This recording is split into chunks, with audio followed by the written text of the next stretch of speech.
Welcome aspirants. দেখো, profit and লসের এই অঙ্কটা এতটাই কমন যে তুমি যে কোনো পরীক্ষা দিতে যাও না কেন এই ধরনের অঙ্ক তোমার পরীক্ষায় এসেই থাকে।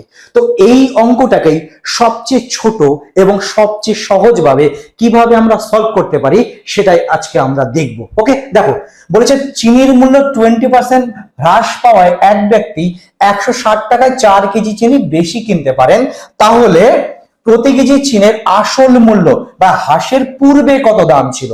তো এই অঙ্কটা সবচেয়ে সহজে এবং সবচেয়ে সঠিক কিভাবে করতে হয় দেখো। বলেছে দেখো 20% হ্রাস, তাই তো?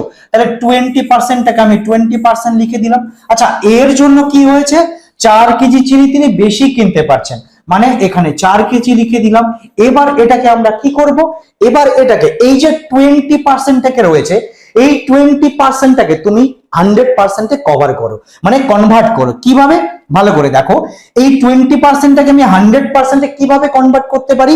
দেখো, এটাকে যদি আমি 5 দিয়ে গুণ করি আর এটাকেও যদি আমি 5 দিয়ে গুণ করি, তাহলে দেখো এই 20% কে 5 দিয়ে গুণ করলে কত হয়ে যাবে? 100%।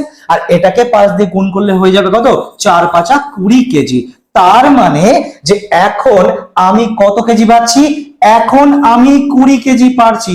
আচ্ছা, এখন যদি আমি 20 কেজি পেয়ে থাকি আর আগে কত কেজি পেতাম? আগে এখন আমি 4 কেজি বেশি কিনতে পারছি, তাহলে আগে আমি 4 কেজি কম কিনতে পারতাম। এটাই তো বোঝায় না? এখন যদি আমি 4 কেজি বেশি পাই, আগে আমি 4 কেজি কম পেতাম, তার মানে এখন আমি 20 কেজি পাচ্ছি, তাহলে আগে আমি কত কেজি পেতাম? আগে আমি 16 কেজি পেতাম। তাহলে এই যে 16 কেজি, এটাই কত টাকাতে কিনতাম?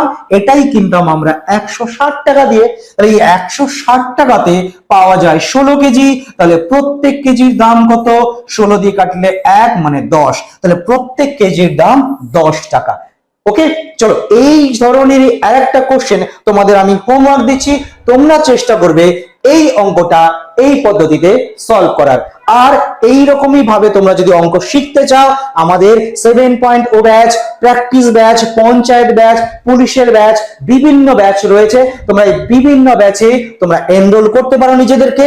প্রত্যেকটা ব্যাচই এই ধরনের অঙ্ক কিভাবে শর্টকাটে বোঝানো যায় সেভাবেই কিন্তু তোমাদেরকে ক্লাসে করানো হয়। ওকে, তো তোমরা ক্লাসে কিন্তু জয়েন হবে, দেখা হবে বিভিন্ন ব্যাচের বিভিন্ন ক্লাসে।